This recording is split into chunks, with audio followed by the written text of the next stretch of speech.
Guru is the ocean of education. Guru distributes knowledge equally. Guru Purnima falls on full moon day in the month of Ashad. Guru Purnima is festival which is dedicated to our teachers and gurus.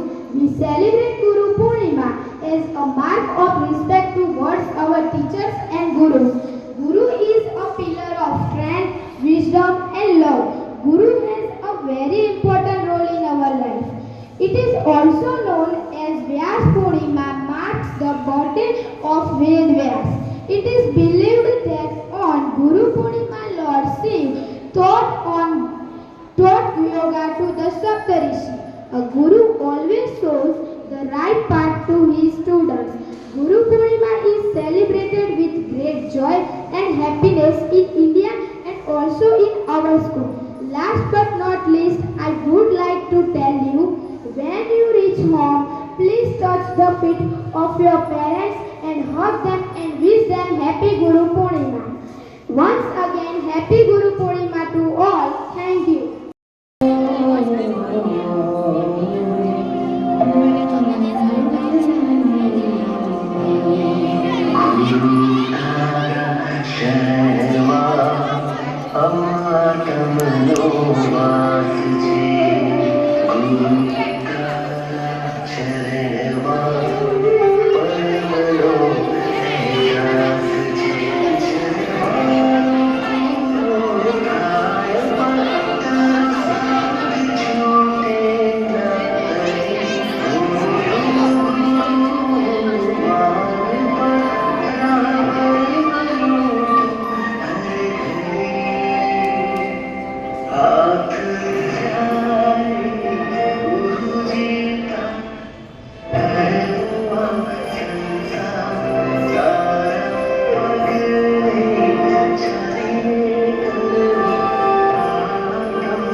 મહાપુરુષો ભિક્ષા આપે છે અને ભોલા નામનો શિષ્ય ભિક્ષા લેવા જાય છે.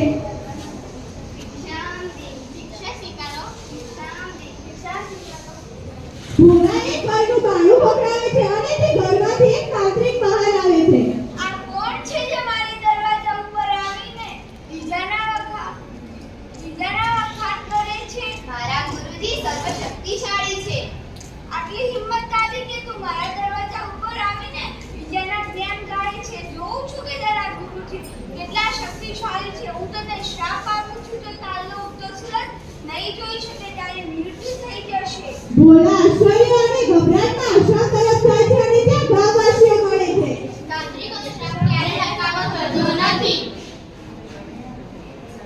આજે તો મારો છેલ્લો દિવસ છે. આજે તો મારો સમય પતવા આવ્યો છે. લઈ આવ્યો ભિક્ષા? ભિક્ષામાં હું મારી મૃત્યુ લઈને આવ્યો છું. ચાલ બોલા જમી લઈએ. અહીંયા મારો જીવ ગભરાઈ રહ્યો છે અને તમે જમવાની વાતો કરો છો. હજુ તો આખી રાત બાકી છે. અત્યારે શું ચિંતા કરે છે? ચાલ ચાલ જેવી તારી ઈચ્છા. ગુરુદેવ ભોજન કરવા જાય છે ત્યારબાદ તે સુવા જાય છે.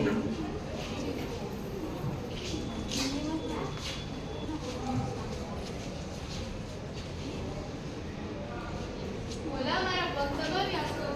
ભોલા ઉદાસ થઈને ગુરુજીના પગ દબાવવા જાય છે. મારો જે પણ સમય વધ્યો છે તે તમારી છત્ર છાયા અને સેવામાં પસાર કરવા માંગુ છું. બોલા કંઈ પણ થાય પણ મારા ચરણ છોડીને ક્યાંય ના જતો. બોલા કંઈ પણ થાય પણ મારા ચરણ છોડીને ક્યાંય ના જતો. ક્યાંય પણ નહીં જાઉં. ત્યારબાદ ગુરુજી સૂઈ જાય છે. પછી પેલો તાંત્રિક એક દેવીને સોના ચાંદી અને રૂપિયાથી ભરેલી પેટી લઈને આશ્રમમાં ભોલા જોડે મોકલે છે. જા અને ભોલાની મૃત્યુ લઈને પાછી આવજે. બોલા અહીંયા સોના ચાંદીથી ભરેલું આ પાત્ર લઈ લે. મારે લેવામાં કોઈ પણ મુશ્કેલી નથી, પણ હું ત્યાં નથી આવી શકું. નહીં, તારે આ પાત્ર અહીં આવીને જ લેવું પડશે. એનાનું બધું સોના ચાંદી નહીં, હું નથી આવી શકું. તમારે આપવું હોય તો અહીં આવીને આપો. તાંત્રિકને આ રીત નકામી ગઈ તો તેને બીજી રીત વિચારીને ભોલાની માનું રૂપ ધારણ કરીને એક સ્ત્રીને મોકલી. જા અને ભોલાની મૃત્યુ લઈને પાછી આવજે. બોલા ભોલા બેટા તું કેવો છે? સારું થયું, માતાના દર્શન થઈ ગયા. મરતા પહેલા માને પણ મળી લીધું. આ મને ગળેથી લાગી છે. માફ કરજો માં, હું નહીં આવી શકું. હું ગુરુજીના ચરણોની સેવા કરું છું. મારે પણ ગળે લાગવું છે. તમે અહીં આવી જાઓ. ભોલાની માં ત્યાંથી જતી રહે છે. રાત્રિ વીતવા લાગી પરંતુ તાંત્રિકની કોઈ પણ રીત ભોલાને મારવા સફળ ન થઈ. તો તેને યમ રાક્ષસને ભોલા જોડે મોકલ્યો.